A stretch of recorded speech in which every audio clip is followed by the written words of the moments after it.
जय हिंद एवरीवन, जय Hind. Good morning. Good morning Mohit, good morning. ये थोड़ा सा आज कुछ टेक्निकल टीम के साथ कुछ इशू था जिसकी वजह से सेशन जो था टाइमली स्टार्ट नहीं हो पाया। सो good morning all, good morning, जय हिंद। जल्दी से मोहित जी आप मुझे कमेंट सेक्शन में बताइए कि वॉइस और वीडियो क्लियर है या नहीं।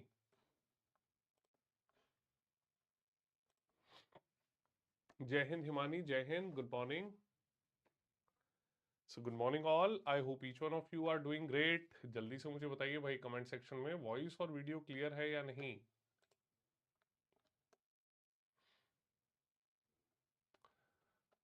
Good morning Shaili, good morning.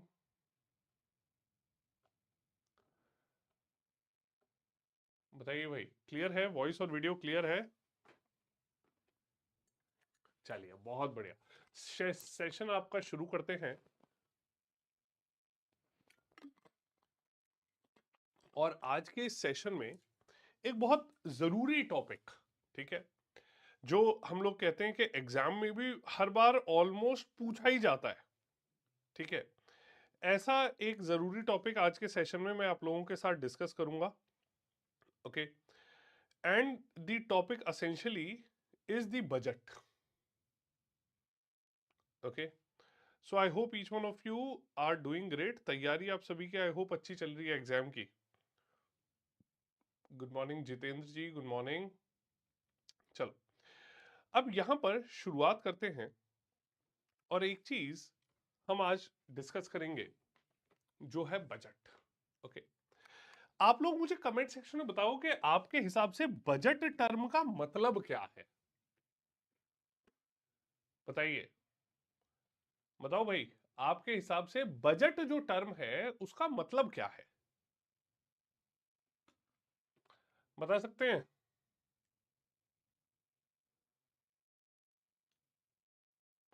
कि ये जो टर्म है बजट, इसका मतलब क्या है।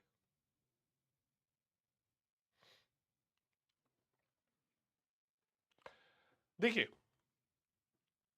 हमारे कॉन्स्टिट्यूशन के आर्टिकल 112 में बात की गई है, ठीक है, हमारे एक प्रकार से बैलेंस शीट की, ठीक। और उसे बोला गया है एनुअल फाइनेंशियल स्टेटमेंट।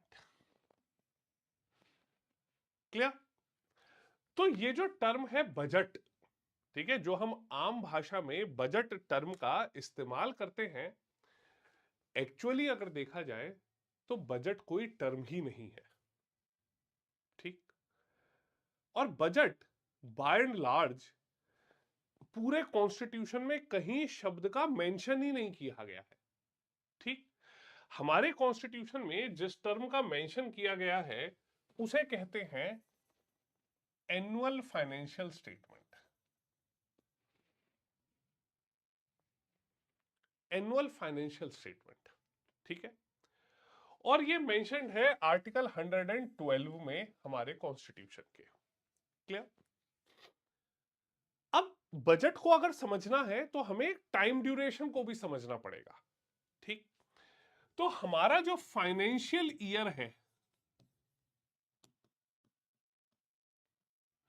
वो स्टार्ट होता है 1 से, ठीक है। तो अगर मैं एग्जांपल दूं आपको फाइनेंशियल ईयर 26-27 की, ठीक है, तो 2026-2027 का फाइनेंशियल ईयर शुरू होगा 1 अप्रैल 2026 से, ठीक है। और ये चलेगा 31 मार्च 2027 तक, ठीक है। ये फाइनेंशियल ईयर इस चीज को बोला जाता है, ठीक। अब फाइनेंशियल ईयर में यहां पर क्या होता है, ठीक है, कि ये जो फाइनेंशियल ईयर है इस फाइनेंशियल ईयर में क्या चीज है, ठीक है। शैली जी पूछ रहे हैं सर हिस्ट्री की तरह नोट्स क्यों नहीं लाते। शैली, हिस्ट्री अलग चीज है, पॉलिटी अलग चीज है, ठीक है। अब आप बताओ, ये आपको पहले आप ये बताओ शैली जी, क्या समझ नहीं आ रहा पॉलिटी में। जैसे यहां पर एक एक चीज डायग्राम स्टेप बाय स्टेप मैं आपको बता रहा हूं, ठीक है। आप वो बताइए, वो नोट्स में थोड़ी लिखा जाएगा, पर अगले जो टॉपिक होंगे ना उनके मैं लाऊंगा। आपको याद होगा कि इस पार्लियामेंट से पहले सभी टॉपिक्स के नोट्स थे, पर ये पार्लियामेंट अपने आप में थोड़ा अलग टॉपिक है, ठीक है। इसलिए जो टॉपिक ज्यादा फैक्चुअल होते हैं ना, जिनमें थ्योरी ज्यादा होती है, वो टॉपिक के तो नोट्स आराम से आपको बनते हैं, ठीक है। इसलिए अब बाद के जो टॉपिक्स हैं उनके भी मैं लेकर आऊंगा, बट पार्लियामेंट के बन नहीं सकते, ठीक है। आई होप सभी लोग पहले मुझे कमेंट सेक्शन में बताओ कि ये जो मैं आपको एक एक चीज स्टेप चार्ट बना के समझाता हूं, इससे समझ आ रहा है या नहीं आ रहा समझ में, ये बताइए पहले। ठीक, चलिए। अब ये जो फाइनेंशियल ईयर है ये यहां से शुरू हुआ, ठीक। अब फाइनेंशियल ईयर में ये जो बजट लाया गया वो किस किस चीज को बताएगा, ठीक। तो ये जो बजट है, ठीक, ये फाइनेंशियल ईयर स्टार्ट होने से पहले ये एक एस्टिमेट लाया जाता है, ठीक है। तो ये एनुअल फाइनेंशियल स्टेटमेंट क्या है? It is an estimate of income and expenditure,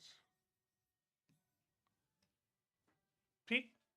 तो हमारा जो बजट है वो एक एस्टिमेट है कि ये जो फाइनेंशियल ईयर है, इस फाइनेंशियल ईयर में सरकार की कितनी इनकम हो सकती है और सरकार का कितना खर्चा हो सकता है।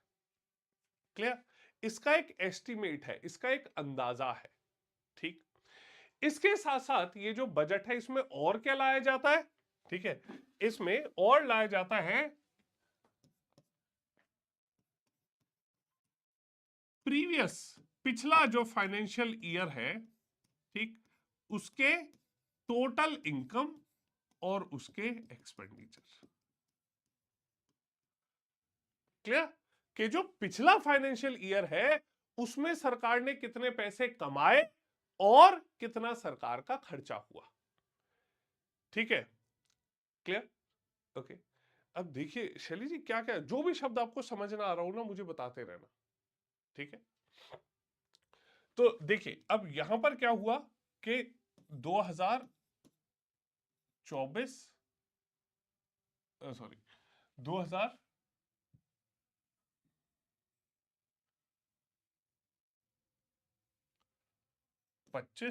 और 2026, क्लियर। कि ये जो पिछला फाइनेंशियल ईयर था 2025 और 26 का, उसमें सरकार ने कितना पैसा कमाया और सरकार का कितना खर्चा हुआ। क्लियर? ये भी हमारा बजट का ही हिस्सा होता है, ठीक। क्लियर? अब ये हमारा पूरा जो एनुअल फाइनेंशियल स्टेटमेंट है इसमें लाया जाता है, क्लियर। अब ये जो पूरा बजट था जिसमें सरकार की पूरी जो आर्थिक नीति थी वो भी समझ आ गई, सरकार क्या करने वाली है, क्लियर।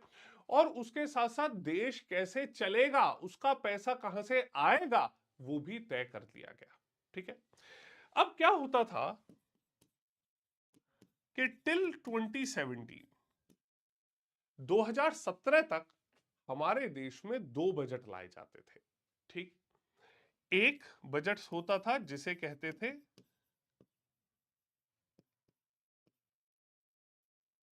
रेलवे बजट, ठीक है। और दूसरा होता था जिसे कहते थे जनरल बजट, ठीक। एक को कहा गया रेलवे बजट और दूसरे को कहा गया जनरल बजट, ठीक। रेलवे बजट का मतलब कि क्योंकि हमारे देश में जो रेलवेज है वो सबसे बड़ा डिपार्टमेंट है, ठीक है। तो पहले क्या होता था कि उसका एक अपना अलग खर्चा लाया जाता था, ठीक है। उसके बाद क्या हुआ कि जो जनरल बजट है वो बाकी देश की जो नीतियां हैं उनके लिए ये लाया जाने लगा, क्लियर। अब ये रेलवे बजट जो है, ठीक है, 2017 में सरकार ने इन्हें मर्ज कर दिया, ठीक है। 2017 में सरकार ने कहा कि सिर्फ एक जनरल बजट ही लाया जाएगा और रेलवे बजट भी उसका ही हिस्सा होगा, क्लियर। तो यहां पर आफ्टर 2017, ठीक है, इसमें रेलवे बजट और जनरल बजट को मर्ज कर दिया गया, ठीक है, इन्हें मिला दिया गया और अब उसे कहा जाता है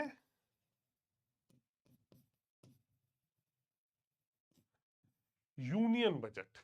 ठीक है, उसे कहते हैं यूनियन बजट। ओके, अच्छा, अब रेलवे बजट जो था, ठीक है, या जनरल बजट है, उसमें क्या दिखाया जाता है?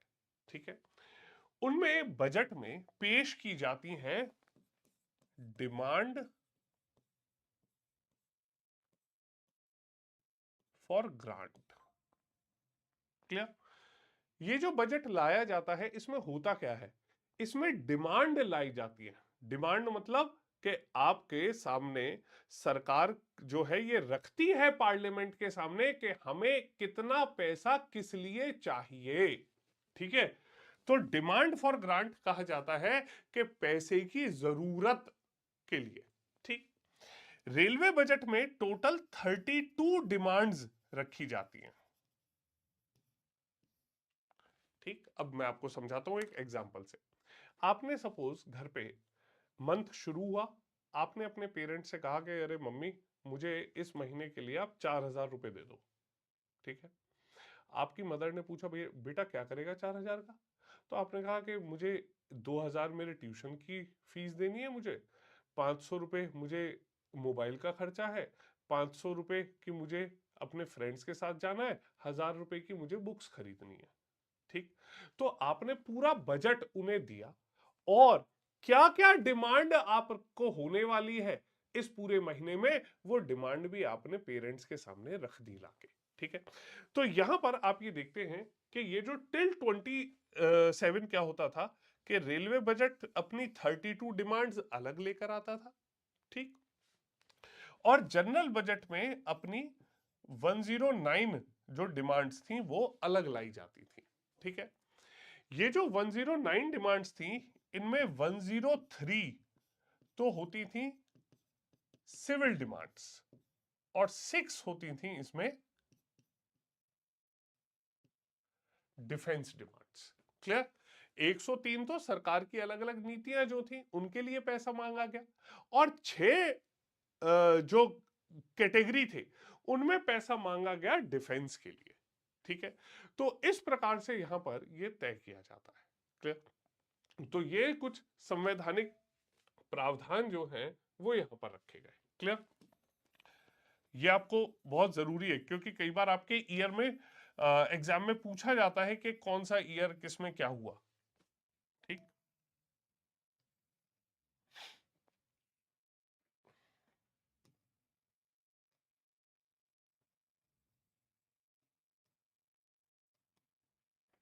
क्लियर? तो इस प्रकार से ये बजट काम करता है। ठीक, अच्छा, अब ये जो बजट है, आप एक चीज समझिएगा कि ये जो बजट है, it is like a money bill.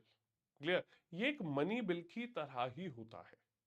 ठीक है, तो यहां पर आप ये देखेंगे कि ये जो बजट है, इसका जो इंट्रोडक्शन है वो ही पार्लियामेंट में प्रेसिडेंट के रिकमेंडेशन पर होता है। क्लियर? सो एनुअल फाइनेंशियल स्टेटमेंट, जिसे हम लोग बजट कहते हैं, ठीक है, it is like a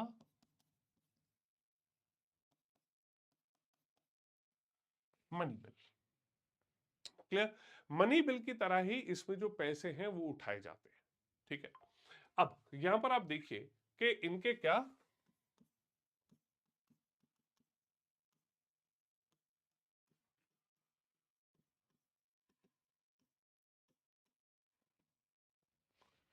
constitutional provisions हैं। कॉन्स्टिट्यूशनल प्रोविजन का मतलब इसकी क्या संवैधानिक प्रक्रिया है, संवैधानिक क्या क्या चीजें इससे जुड़ी हुई हैं। ठीक है, clear? तो यहां पर आप सबसे पहले देखेंगे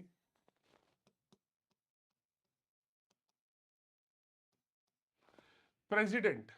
okay, the president shall recommend the budget to be laid in both the houses. Clear? Okay, clear? So यहां पर president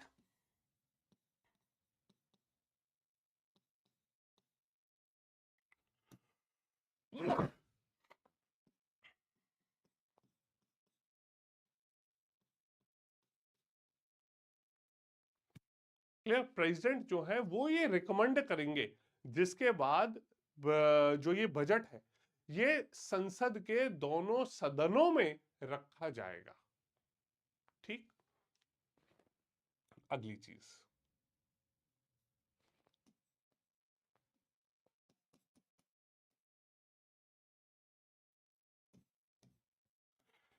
no demand for grant shall be raised without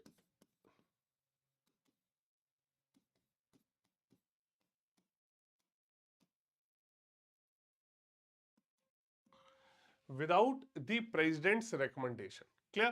तो नो डिमांड फॉर ग्रांट का मतलब है कि कोई भी जो खर्चा है, क्लियर, वो बिना राष्ट्रपति की अनुमति के बजट में जा सकता। Clear? Okay.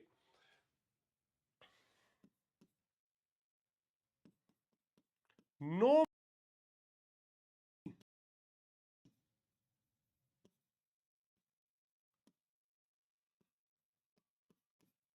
shall be appropriated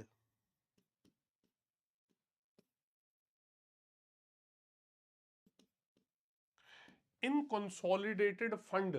okay, मतलब ये जो कंसोलिडेटेड फंड है इससे ना तो पैसा निकाला जा सकता है ना ही इसमें पैसा डाला जा सकता है बिना किसी ड्यू प्रोसेस के। ना तो कोई टैक्स लगाया जा सकता है और ना ही कोई पैसा कलेक्ट करा जा सकता है जब तक उसे सही प्रावधानों से पास ना किया जाए। ठीक है?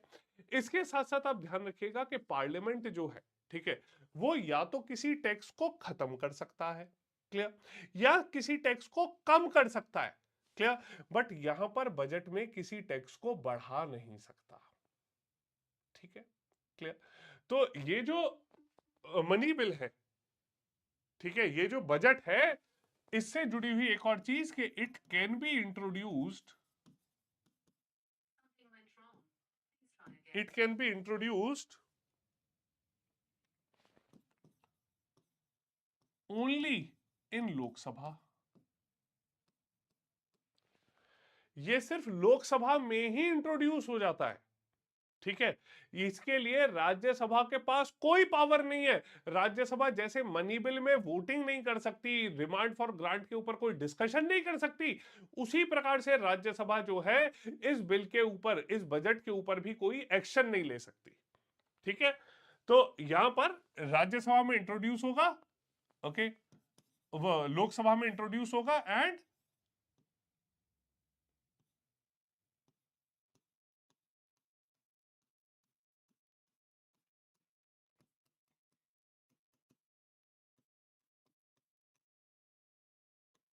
Rajya Sabha has got limited powers. ठीक है, बहुत कम पावर है। राज्यसभा डिस्कस करेगी और 14 डेज के अंदर इस बजट को वापस लौटा देगी लोकसभा को। ठीक है? तो यहां पर आप लोगों को ये चीजें ध्यान रखनी है कि ये जो बजट है उस बजट में क्या क्या प्रावधान रखे गए हैं। ठीक है? क्लियर? अच्छा, अब ये जो हमारा बजट है इसके कुछ पार्ट्स अगर हम देखते हैं, ठीक है, कि ये जो बजट है इसके अगर बात की जाए,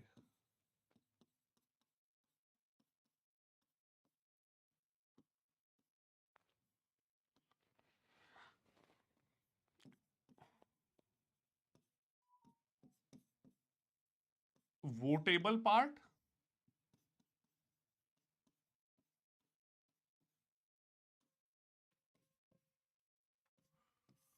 और non votable part. Clear? Votable part और नॉन वोटेबल पार्ट जो है वो इस बजट का हिस्सा है। ठीक है? अब ये वोटेबल पार्ट क्या होता है? ठीक है, हमारे बजट में अगर देखो, आपको एक सिंपल चीज, अगर किसी चीज के ऊपर आपको वोट देने का अधिकार है, ठीक, इसका मतलब कि वो ऐसी चीज है जिसमें आप बदलाव भी ला सकते हो। और ऐसी चीज जिसके ऊपर आप वोट ही नहीं दे सकते, इसका मतलब उस चीज के ऊपर आपका कोई अधिकार नहीं है, आप उसे बदल नहीं सकते। ठीक है? तो हमारा जो बजट है उसके भी दो हिस्से होते हैं, वोटेबल और नॉन वोटेबल। ठीक है? ये जो वोटेबल पार्ट होता है बजट का, ठीक है, इसके ऊपर पहले डिस्कशन कराया जाता है, ठीक है। फिर वोटिंग कराई जाती है and modifications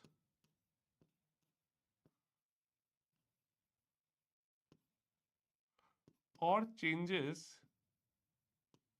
can be made, ठीक है। इसमें बदलाव लाए जा सकते हैं, इसमें कुछ भी चेंज किया जा सकता है, किसी भी चीज को कम या ज्यादा किया जा सकता है, ठीक। बट ये जो नॉन वोटेबल पार्ट है, ठीक है, इसमें only discussed and it can not be changed और वोटेड अपॉन, ठीक है। उसमें कोई भी चेंज या वोटिंग नहीं कराई जा सकती, क्लियर। अब हमारे बजट का ये जो नॉन वोटेबल पार्ट है, ठीक, ये जो नॉन वोटेबल पार्ट है बजट का, इसे हम लोग कहते हैं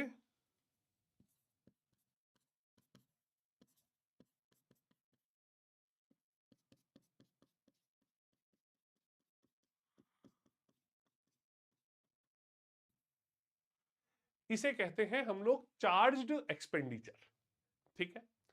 चार्ज्ड एक्सपेंडिचर क्या है, इसमें कि ये जो कंसोलिडेटेड फंड है उसके ऊपर चार्ज ही किया जाएगा, ठीक है, इसमें कोई बदलाव नहीं ला सकते, ठीक है। अब इसमें क्या आता है, इसमें आते हैं हमारे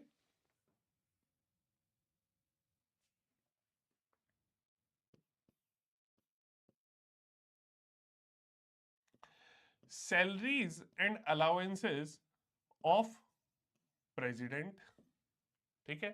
राष्ट्रपति की सैलरी, राष्ट्रपति के ऑफिस से जुड़े हुए जितने भी खर्चे हैं वो सारी चीजें, ठीक है। President, chairman and deputy chairman of Rajya Sabha, speaker and deputy speaker of Lok Sabha, clear. तो chairman, deputy chairman Rajya Sabha, speaker, deputy speaker Lok Sabha जो है उनके, क्लियर, ओके। सैलरी, पेंशन जो है, ठीक है,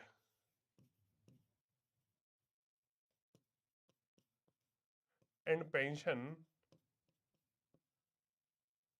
ऑफ जजेस of supreme court, supreme court के जो जज हैं उनकी सैलरी, उनकी पेंशन रिटायरमेंट के बाद, ठीक है। उसके अलावा यहां पर पेंशन ऑफ जजेस ऑफ हाई कोर्ट, ठीक है। हाई कोर्ट के जो जजेस हैं उनकी पेंशन, ठीक है। इनके साथ साथ आप ये देख सकते हैं कि salary and pension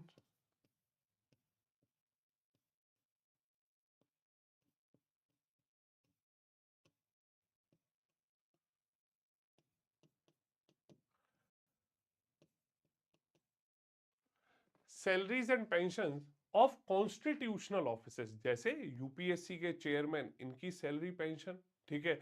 controller and auditor general, जो कंट्रोलर एंड ऑडिटर जनरल है सीएजी, उनकी सैलरी पेंशन, ठीक है। उनके साथ साथ आप ये देख सकते हैं कि जितने भी बाकी ऑफिसर्स हैं उन्हें कवर किया गया, ठीक।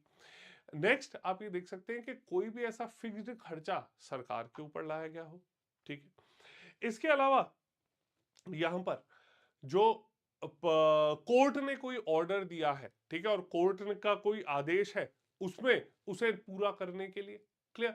और यहां पर कोई भी चीज जो पार्लियामेंट ने तय कर दी हो कि चार्ज एक्सपेंडिचर के अंडर आएगी, ऐसी सभी चीजों को यहां पर डाला जाता है, ठीक है, क्लियर। बताइए, तो इस चीज में कोई डाउट आपको बेसिक समझ आया?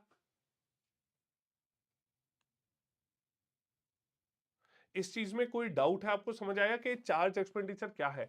आप लोग मुझे और कोई चीज बता सकते हैं जो चार्ज एक्सपेंडिचर के अंडर आती हो?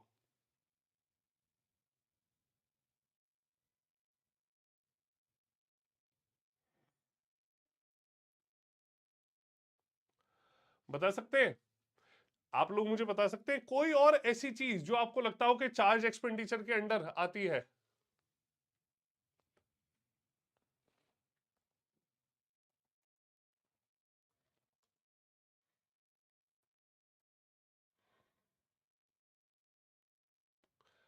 आप लोग मुझे बता सकते हैं कमेंट सेक्शन में कि कोई ऐसी चीज जो आपने सुनी हो जो पार्लियामेंट जिस खर्चे को कम ना कर सकता हो?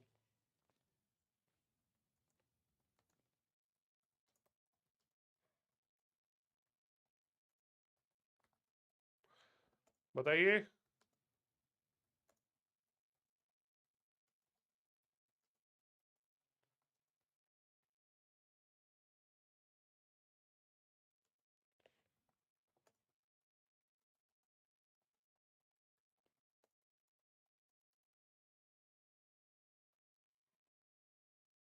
बता सकते हैं कोई और खर्चा जो आपने कभी सुना हो जिसे कम ज्यादा नहीं कर सकता, संसद का अधिकार नहीं है उस खर्चे को कम या ज्यादा कम करने का? देखो, अब चार्ज एक्सपेंडिचर में अगर मैं आपको एग्जांपल दूं तो आप लोगों ने सुना है ना, रॉ जो भारत की खुफिया एजेंसी है, ठीक है, उसके भी खर्चे जो हैं वो चार्ज एक्सपेंडिचर में ही डाले जाते हैं। ठीक है, पार्लियामेंट में ये तय किया गया है कि ऐसा भी जो खर्चा है जो देश की सुरक्षा, ठीक है, देश की जो यहाँ पे खुफिया एजेंसीज हैं उनके लिए जो पैसा है वो भी पार्लियामेंट डिस्कस करके उसे कम नहीं कर सकता। क्लियर? तो जितना पैसा उन्हें एलोकेट, उनकी जितनी डिमांड है वो सारी डिमांड उनकी पूरी की जाएगी। क्लियर? तो इस प्रकार से आप लोग समझते हैं कि यहां पर जो चार्ज एक्सपेंडिचर है उन चीजों में क्या डाला गया है। ठीक,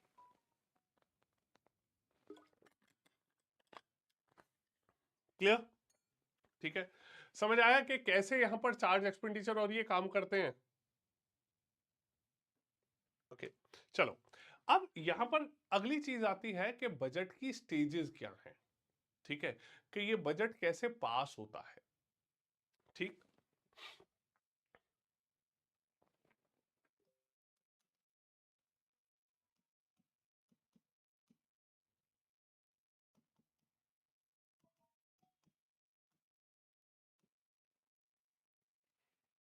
स्टेजेस ऑफ बजट लेजिस्लेशन मतलब बजट को पास करने का क्या तरीका है। ठीक है, अब मैं आपको दो एग्जाम्पल देके समझाता हूं। ठीक है, पहला एक एग्जाम्पल पुराने समय का, ठीक है, 2017 से पहले का। ठीक है, पहले बताऊंगा कि बजट कैसे पास होता है। बिफोर 2017, 2017 से पहले कैसे बजट पास होता था, क्योंकि काफी बदलाव लाए गए। ठीक है, और 2017 के बाद कैसे बजट पास हो रहा है वो आपको बताता हूं। ठीक, अब सबसे पहले क्या होता था कि यहां पर स्टेजेस ऑफ बजट लेजिस्लेशन में, ठीक है, सबसे पहले स्टेज होती है बजट इंट्रोडक्शन, या बजट इसे बोलते हैं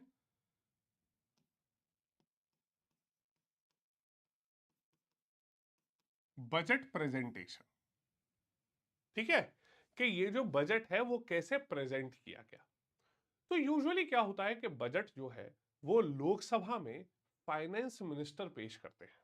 ठीक है, और यहां पर जो बजट है, ठीक है, वो जैसे ही लोकसभा में प्रेजेंट होता है तो लोकसभा में प्रेजेंट होने के बाद, ठीक है, यहां पर आप देखेंगे कि जैसे ही बजट रखा गया, ठीक है, मतलब जिस दिन प्रेजेंट हुआ उस दिन कोई डिस्कशन नहीं है। क्लियर? वहां फाइनेंस मिनिस्टर सिर्फ अपनी स्पीच देते हैं, बजट स्पीच जिसे कहते हैं। ठीक, अब ये जो बजट स्पीच है, जैसे ही लोकसभा में फाइनेंस मिनिस्टर की बजट स्पीच खत्म होती है, ठीक है, उसी के साथ साथ ही उस बजट को राज्यसभा में भी पेश कर दिया जाता है। ठीक, अब यहां पर भी जो चीजें हैं सिर्फ एक बेसिक डिस्कशन यहां पर लाया गया। ठीक है, तो ये जो बजट डॉक्यूमेंट लाया जाता है, इस बजट डॉक्यूमेंट में काफी चीजें होती हैं। ठीक है, बजट स्पीच जो है वो लाई गई, एनुअल फाइनेंशियल स्टेटमेंट रखी गई, जो डिमांड फॉर ग्रांट है उन्हें लाया गया, एप्रोप्रिएशन बिल लाए गए, फाइनेंस बिल क्या होता है, इन सभी चीजों को पेश किया गया। ठीक है, तो यहां पर बजट में एक ओवरव्यू सिर्फ बजट का दिया गया। ठीक है, अब यहां पर क्या होता है कि ये जो बजट है ये बजट इंट्रोड्यूस हुआ, बजट डिस्कस हो गया, ठीक है, क्लियर। अब बजट के इंट्रोडक्शन प्रेजेंटेशन के बाद अगली चीज होती है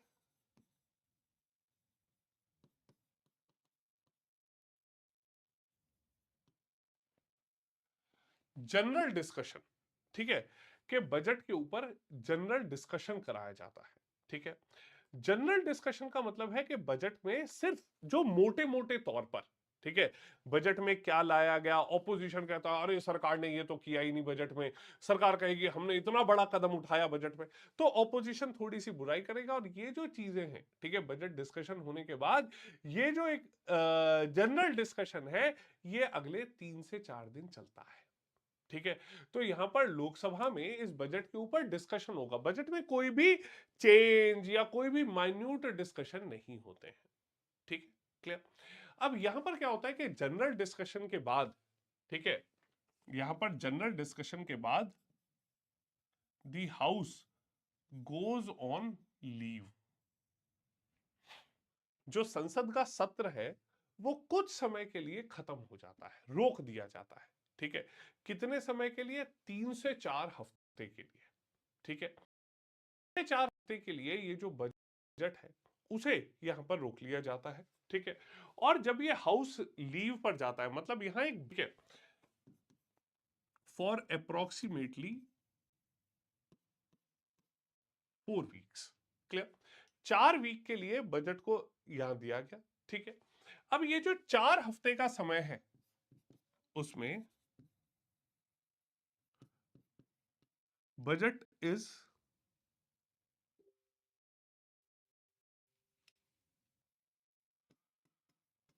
scrutinized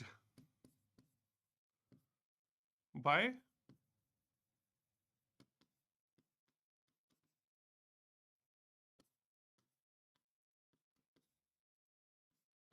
parliamentary committees, clear। Budget is scrutinise, SCRUTINISED। अब स्क्रूटिनी का क्या मतलब है? स्क्रूटिनी का मतलब है कि ये जो बजट यहां पर लाया गया, जो ये डॉक्यूमेंट लाया गया, जो पार्लियामेंट की डिपार्टमेंटल कमिटीज हैं वो एक एक करके बजट के ऊपर ध्यान देती हैं, वो ये देखती हैं कि इस बजट में क्या अच्छी चीज थी, क्या बुरी चीज थी, वो सब ये तैयार करती है, क्लियर। तो यहां पर डिपार्टमेंटल कमिटीज जो है वो बजट को लेकर आती है, क्लियर, ठीक है। तो यहां पर जब डिपार्टमेंटल कमिटीज पूरे बजट को पढ़ लेती हैं, अपनी एक रिपोर्ट तैयार कर देती हैं, ठीक है, उसके बाद यहां पर बजट जो है उसके ऊपर कराई जाती है वोटिंग, ठीक है, क्लियर। तो यहां पर अगली जो चीज आती है वो है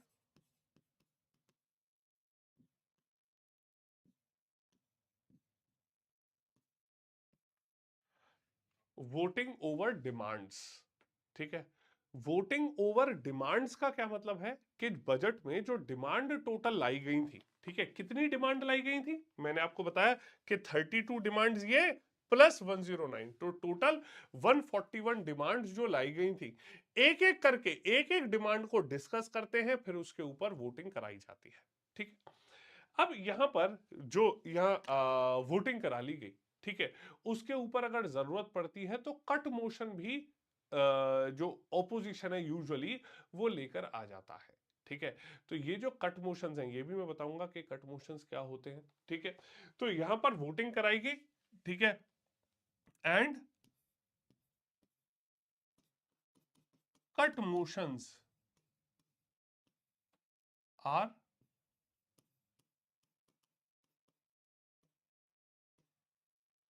ऑल्सो इंट्रोड्यूस्ड, ठीक है।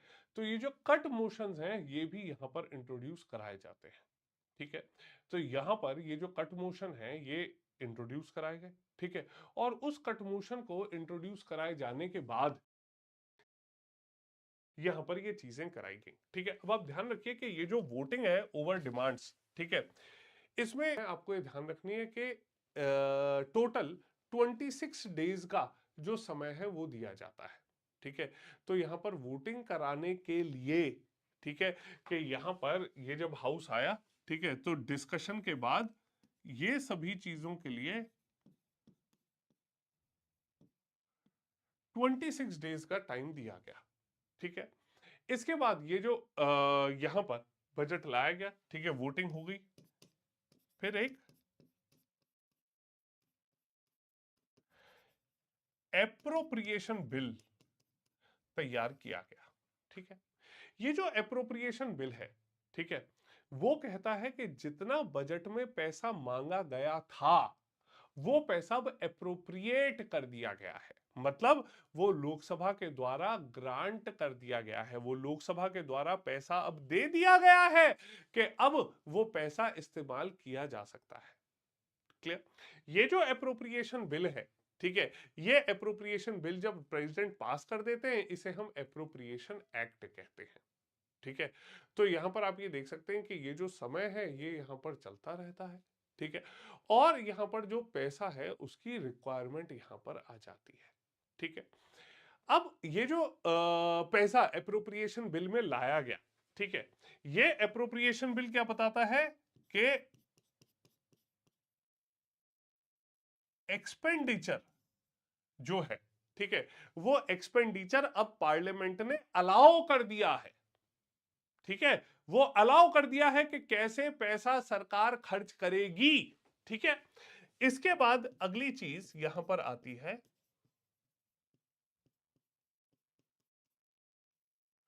Finance bill. ठीक है, अब ये जो फाइनेंस बिल है, ठीक है, ये फाइनेंस बिल जो है ये बताता है कि इस बजट में सरकार ने पैसे कमाने के लिए क्या प्रावधान रखे हैं। ठीक है, तो इसे हम कहते हैं income of the budget. Clear? अब बजट इंट्रोड्यूस होने के बाद ये जो अप्रोप्रिएशन बिल है ये टोटल 75 डेज में पास होना चाहिए। ठीक है, तो सॉरी, ये जो फाइनेंस बिल है ये टोटल 75 डेज में पास होना चाहिए। ठीक है, तो ये हम लोग ये देखते हैं कि ये जो प्रावधान है, ठीक है, कि ये जो फाइनेंस बिल है 75 डेज में बना और वो पास हो गया। क्लियर? तो इस प्रकार से ये जो बजट है उस बजटरी प्रोविजंस की बात की गई। क्लियर? अब मैं आपको एक टाइमलाइन समझाता हूं। ठीक है, अब आप एक चीज देखिएगा कि 2017 से पहले बजट कैसे लाएगा। तो एग्जाम्पल मैं ले लेता हूं कि हम लोग लेकर आ रहे हैं बजट 2015 का। ठीक है, 2015 का बजट क्या है, वो 1 अप्रैल 2015 से 31 मार्च 2016 तक के लिए था। ठीक है, ये एग्जांपल लेके आपको समझा रहा हूं कि कैसे बजट आता है। अब बजट इंट्रोड्यूस किस दिन होता था? ठीक, तो पहले क्या होता था कि हमारा जो बजट था उसमें रेलवे बजट तो लाया जाता था फरवरी के तीसरे हफ्ते के आखिरी दिन। ठीक, और जो जनरल बजट था वो लाया जाता था लास्ट डे ऑफ फेब्रुवरी। ठीक है, तो बजट इंट्रोड्यूस होता था on the last day of February.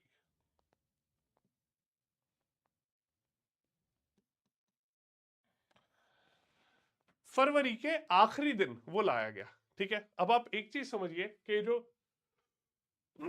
Budget था ये यूजुअली लाया गया 27 या 28 फरवरी के अराउंड। ठीक है, अगले 3 से 4 दिन बजट के ऊपर जनरल डिस्कशन चला। ठीक है, तो ये जो टाइम था ये टाइम क्या आ गया, टाइम आ गया आपका फर्स्ट वीक ऑफ मार्च। ठीक, अब फर्स्ट वीक ऑफ मार्च के बाद ये जनरल डिस्कशन चला, हाउस लीव पर चला गया for 4 weeks.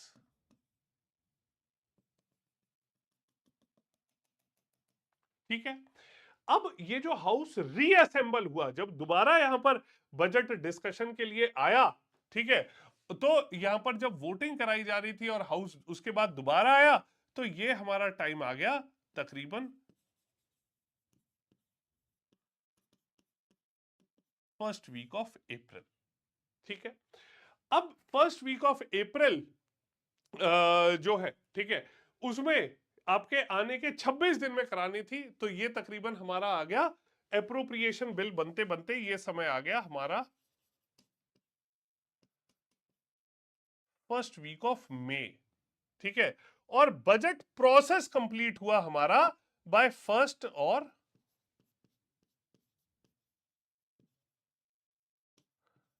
Second week of May. समझ आया कि ये बजट कैसे पास हुआ? ये जो मैंने टाइम आपको बताया, इस टाइम में कोई डाउट हो तो एक बार देख के बताओ मुझे। कोई डाउट कि ये जो टाइम है, ये टाइम कैसे पास आया, इसमें क्या दिक्कत है?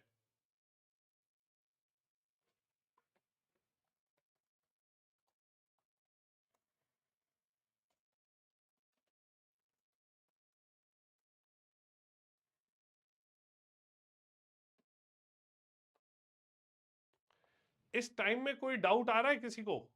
ये टाइम देख के एक बार बताओ, क्योंकि ये आपने अगर समझ लिया ना तो इसके पीछे दो कंसेप्ट है, वो आप अच्छे से समझ जाओगे।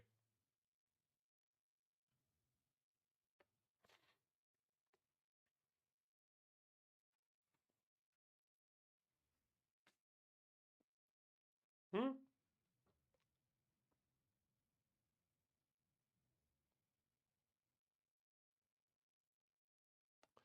समझ रहे हैं आप सभी लोग कि ये जो कंसेप्ट है ना, ये आप समझ जाओगे कि ये भाई ये पहले क्या हो रहा था, उसके बाद क्या होगा। ठीक है, चलो। अब आप एक चीज सोचिए कि हमारा बजट लागू होना था 1 अप्रैल 2015 से, ठीक है, और बजट जाके पास हुआ 1 मई 2015 को। ठीक। तो क्या हुआ कि इसकी वजह से ये जो टाइम पीरियड था, ठीक है, इसमें how country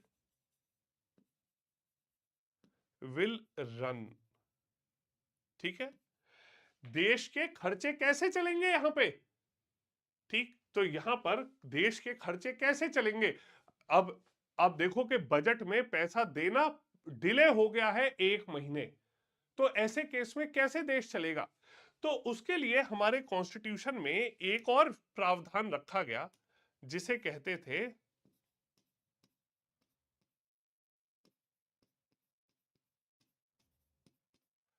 vote on account. Clear? अब ये वोट ऑन अकाउंट क्या कहता है? वोट ऑन अकाउंट कहता है कि आप लोग ये जो समय आएगा अगले साल में, उसके लिए आप पैसा पिछले साल में ही एलोकेट कर सकते थे। क्लियर? तो जैसे ये 2015-2016 का बजट था, ठीक है, तो हमारा पार्लियामेंट अलाउ करता है गवर्नमेंट को कि अगले टाइम पीरियड में जब तक आपका अगले साल बजट पास नहीं होगा, तब तक आप लोग पिछले साल के बजट में ही कुछ पैसा एलोकेट करा दोगे कि जब तक अगले साल पैसा मिले, तब तक देश का खर्चा इस प्रकार से चल जाए। ठीक। तो यहां पर वोट ऑन अकाउंट कहता है कि ये जो एलोकेशन है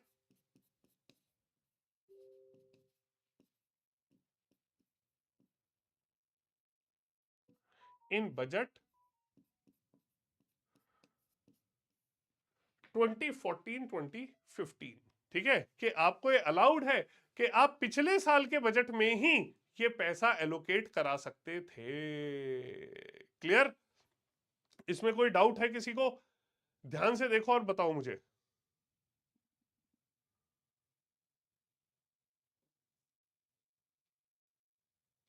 बताइए।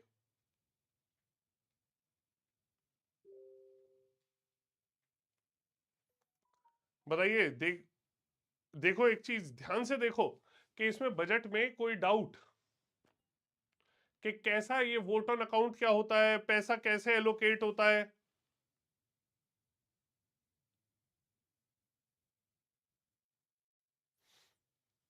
पैसा कैसे एलोकेट होता है क्या? ओके, चलो। अब यहां पर आप लोगों ने देखा कि ये जो बजट था, उसे देश चलाने के लिए जो ये 1-1.5 महीना ऊपर नीचे हुआ, उसके लिए हमने वोट ऑन अकाउंट में पैसा ले आए। क्लियर? अब आफ्टर 2017 मैं आपको एग्जांपल देके समझाता हूं।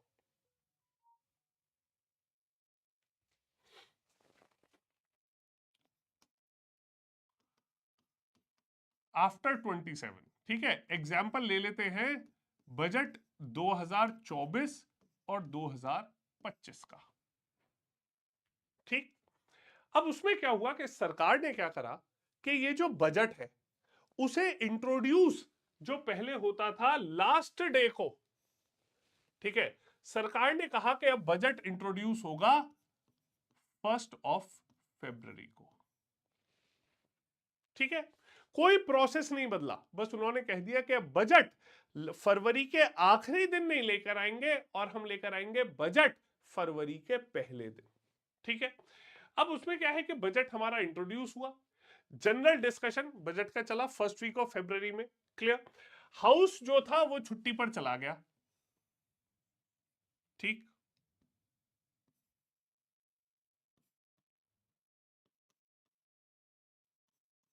क्लियर, और ये जब डिस्कशन के लिए हाउस रीअसेंबल हुआ,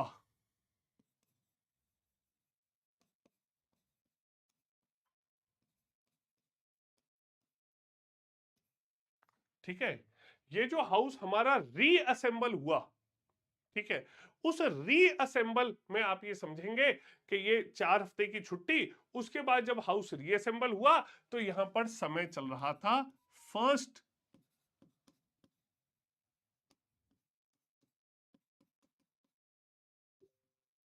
of March. 1 week of March जो था वो यहां पर चल रहा था। ठीक, क्लियर, तो यहां पर आप ये देखिए 1 फेब को शुरू हुआ, 1 हफ्ते हुआ, और 1 वीक ऑफ मार्च जो था वहां पर ये जो बजट था हमारा, उसके ऊपर अब डिस्कशन वोटिंग शुरू हो गई। क्लियर, उसके बाद 26 दिनों में ये वोटिंग डिस्कशन हुआ, अप्रोप्रिएशन बिल पास हुआ और बजट प्रोसेस पूरा कंप्लीट हो गया बाय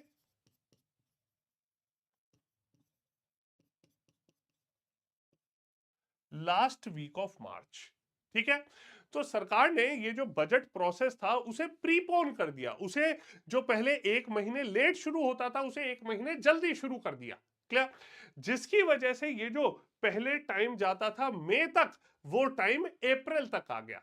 क्लियर, और बजट जो था वो अब लागू होना शुरू हो गया हमारे 1 अप्रैल से ही। क्लियर, तो अब क्या हुआ है कि 2017 के बाद से, ठीक है, क्योंकि बजट को इंट्रोड्यूस कराने का समय बदल दिया गया, इसलिए अब हमें वोट ऑन अकाउंट जो है इसकी जरूरत ही पड़नी बंद हो गई। क्लियर, क्योंकि बजट जो था अब टाइम से डिस्कस हो जाता है, टाइम से बजट लागू करा दिया जाता है, तो इसलिए वोट ऑन अकाउंट में एक्स्ट्रा पैसा एलोकेट करना ही अब जरूरी नहीं होता है।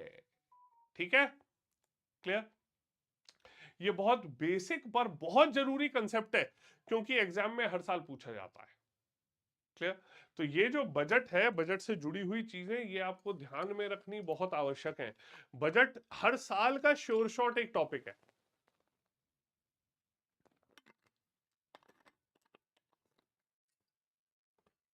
ठीक है, ये हर साल का एक श्योर शॉट टॉपिक है जिससे एग्जाम में क्वेश्चन पूछा जाता है। क्लियर, ठीक है, यहां पर आपको समझ आया ये बजट बहुत जरूरी चीज है।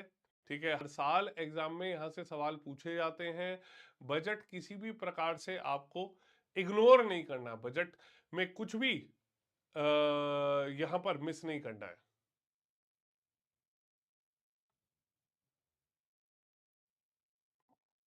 ठीक है, बहुत श्योर शॉर्ट टॉपिक है, एग्जाम में यहां से सवाल पूछा ही जाता है।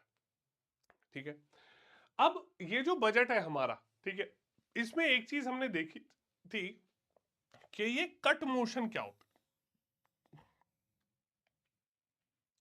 ठीक है, कि ये जो कट मोशन है ये क्या होते हैं, और हमने इससे पहले no confidence motion, adjournment motion, इस तरह के तो मोशन काफी पढ़े थे, पर ये कट मोशन क्या होता है ये अभी तक नहीं पढ़ा। ठीक है, तो बजट में देखिए, जैसे मैंने आपको एक और चीज बताई थी, ये जो मोशंस हैं ये ऑपोजिशन के हाथों का हथियार है। ठीक, अब यहां पर बजट में इंट्रोड्यूस कराए जा सकते हैं कट मोशंस। ठीक है, यहां पर कट मोशंस जो है वो इंट्रोड्यूस कराए जा सकते हैं। ठीक, कि ऑपोजिशन जो है वो विरोध भी तो करेगा। ठीक है, जब हर डिमांड के ऊपर वोटिंग कराई जाएगी तो यहां पर ऑपोजिशन उसका विरोध भी करेगा। ठीक, और ये जो विरोध किया जाएगा, इस विरोध में किस प्रकार से ऑपोजिशन आगे आएगा ये भी देखते हैं। ठीक, अब इसमें तीन तरह के कट मोशंस लाए जाते हैं, ठीक है। पहला जो कट मोशन है उसे कहते हैं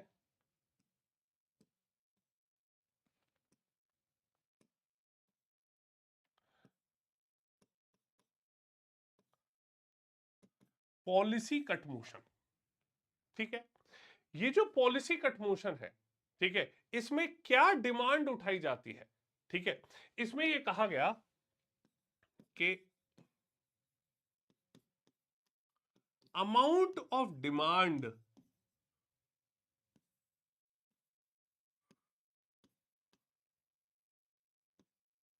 shall be reduced to ₹1। Clear. Amount of demand मतलब यहां पर जो डिमांड में पैसा रखा गया है, अगर सरकार ने यह कहा है कि हमें इस प्रोजेक्ट को, इस नीति को लागू करने के लिए 100 करोड़ रुपए चाहिए, तो यहां पर जो ये पॉलिसी कट मोशन जो व्यक्ति लेकर आया, अगर सपोज ऑपोजिशन लेकर आया, तो वो कह रहे हैं कि भैया ये जो आपने टोटल पैसा एलोकेट किया है, इस पैसे को घटा के 1 रुपया कर दो, ठीक है। अब आप खुद सोचिए कि आप कहीं घूमने जा रहे हैं, आपने अपनी मम्मी से कहा कि मम्मी पैसे दे दो मुझे घूमने के लिए, ठीक है। कि आपने कहा कि मम्मी मैं घूमने जा रहा हूं, मुझे 10,000 रुपए चाहिए, ठीक है। उन्होंने कहा कि ले बेटा 1 रुपए रख ले और जो तेरी मन है मर्जी है घूम के आ जा। अब आपकी मदर ने आपको मना तो किया नहीं घूमने जाने से, ठीक है, पर उन्होंने ये कहा कि नहीं, तू 10,000 मांग रहा है, 10,000 नहीं, मेरे मैं तो 1 रुपया है मेरे पास, मैं तो तुझे 1 रुपया दूंगी, बस जा घूमा।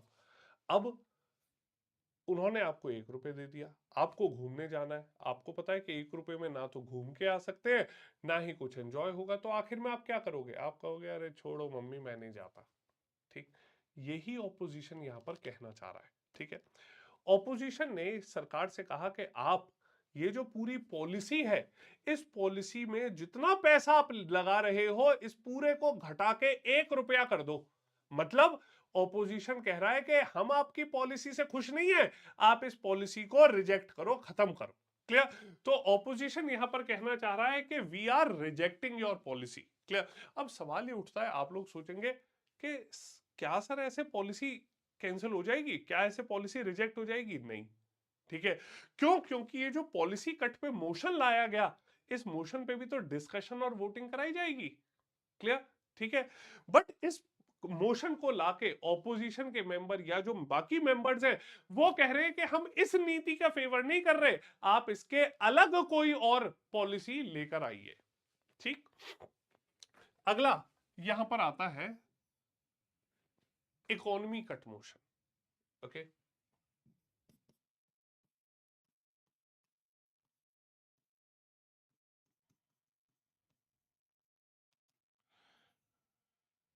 इकोनॉमी कट मोशन, ठीक है। इकोनॉमी कट मोशन में जो ऑपोजिशन है वो कहता है कि थोड़ी सी इकोनॉमी होनी चाहिए, ठीक है। क्लियर। तो वो आपसे कह रहा है कि amount of demand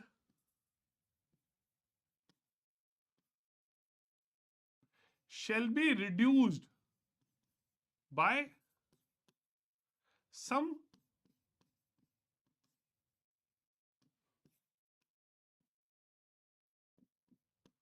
specified amount, ठीक है।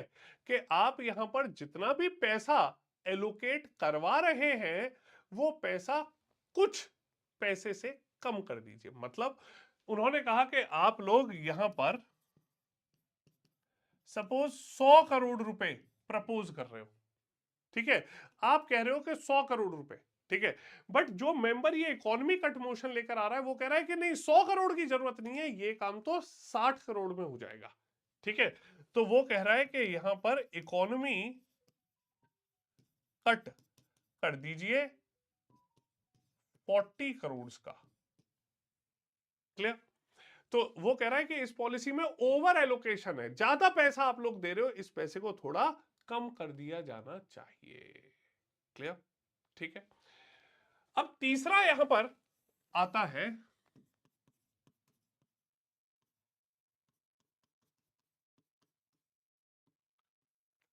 टोकन कट मोशन, ठीक है, token cut motion, clear.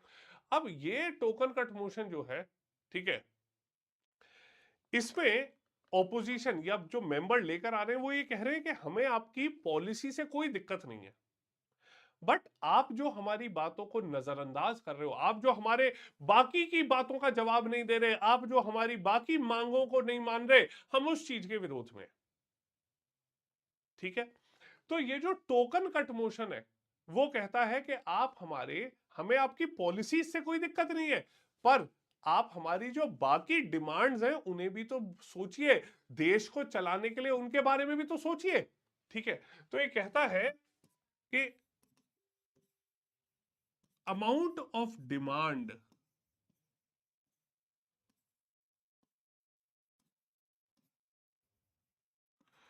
shall be reduced by ₹100, ठीक है। एग्जाम्पल, आपका ये एग्जाम्पल देके समझाता हूं। आपने कहा कि मम्मी मुझे घूमने जाना है, ठीक है, आपने 10,000 रुपए मांगे, ठीक है। आपकी मम्मी ने आपको 1 रुपया दिया, इसका मतलब ये है कि मम्मी ने कहा कि यार मैं नहीं चाहती तू घूमने जाए, ठीक है। उन्होंने डायरेक्ट आपसे नहीं कहा, उन्होंने कहा पर मैं नहीं चाहती, इसलिए उन्होंने पैसे नहीं दिए आपको, ठीक है। इकोनॉमी कट मोशन में आपकी मदर ने कहा यार 10,000 का क्या करेगा, तू ट्रिप पे जा रहा है, तेरे आने जाने सारी चीजें जोड़ के, खर्चे वर्चे जोड़ के तेरी तो ट्रिप 6,000 रुपए में ही हो जाएगी। तो उन्होंने कहा कि नहीं, मैं तुझे 10,000 नहीं, मैं 6,000 दूंगी। तो उन्होंने 4,000 का इकोनॉमी कट कर दिया, ठीक। अब टोकन कट मोशन में की बारी आई। आपकी मम्मी, आप घूमने जा रहे थे, 10,000 रुपए आपने मांगे, उन्होंने कहा कि 10,000 रुपए ठीक है, उन्होंने आपको दे दिए 9,900 रुपए, ठीक है, 100 रुपए आपके काट लिए। अब आप सोच रहे हो कि 100 रुपए काटने से आपकी ट्रिप के ऊपर तो कोई असर नहीं पड़ा, ठीक है, पर मम्मी ने 100 रुपए क्यों डाले? ऐसा भी नहीं हो सकता कि जब मम्मी के पास 9,900 रुपए थे, ऐसा तो हो नहीं सकता कि बस 100 रुपए ही कम हो ना हो उनके पास, ठीक है। तो आपकी मम्मी ने क्या कहा आपसे कि यार मुझे ना तेरी ट्रिप से तो कोई दिक्कत नहीं है, पर जो तू बेटा पढ़ाई नहीं करता ना, तेरा एनडीए का पेपर आ रहा है और तू पढ़ाई नहीं करता बिल्कुल, ठीक है, मुझे दिक्कत है बस उस बात से। तो उन्होंने 100 रुपए काट के, जो एक टोकन अमाउंट है, सांकेतिक सिंबॉलिक अमाउंट काट के, उन्होंने ये दर्शाया कि ट्रिप पे चला जा, कोई दिक्कत नहीं है, पर पढ़ाई करनी शुरू कर दे, ठीक। तो यहां पर जो टोकन कट मोशन है, 100 रुपए की डिमांड से उन्होंने ये कह दिया कि बेटा ये जो 100 रुपए हैं, ठीक है, कि कम देके उन्होंने कहा कि मेरी भी बात मान लिया कर, पढ़ाई कर लिया कर थोड़ी, ऐसे टाइम खराब करने से कोई फायदा नहीं, क्लियर। इन्हें कट मोशन कहते हैं, ठीक। ये कट मोशन एनडीए के पेपर में 2012 में आए, 16 में आए, 20 में आए, 22 में आए, ठीक है। सीडीएस में तो ये पिछले 3 साल में हर बार पेपर में टोकन कट मोशन पूछे गए हैं, क्लियर। तो ये भाई टोकन कट मोशन बहुत जरूरी है, इन्हें बिल्कुल मिस मत करना, ये एग्जामिनेशन पॉइंट ऑफ व्यू से बहुत इंपॉर्टेंट है।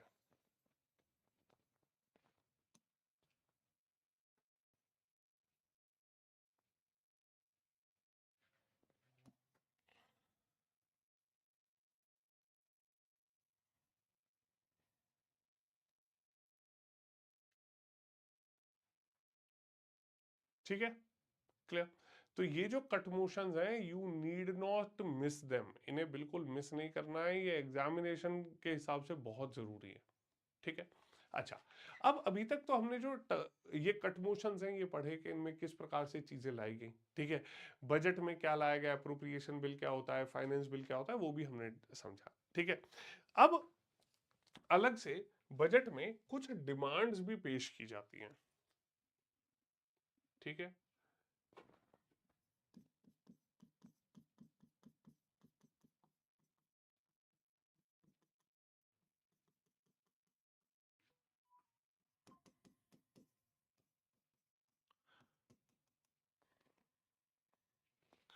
एडिशनल डिमांड्स जो है वो बजट में लाई गई, ठीक है। क्योंकि कई बार क्या होता है कि आपने पैसे तो एलोकेट करा लिया, फिर आपको बाद में लगा कि पैसा ज्यादा है, पैसा कम है। ये जो सभी चीजें हैं इन्हें यहाँ पर अदर ग्रांट्स में कवर किया जाता है।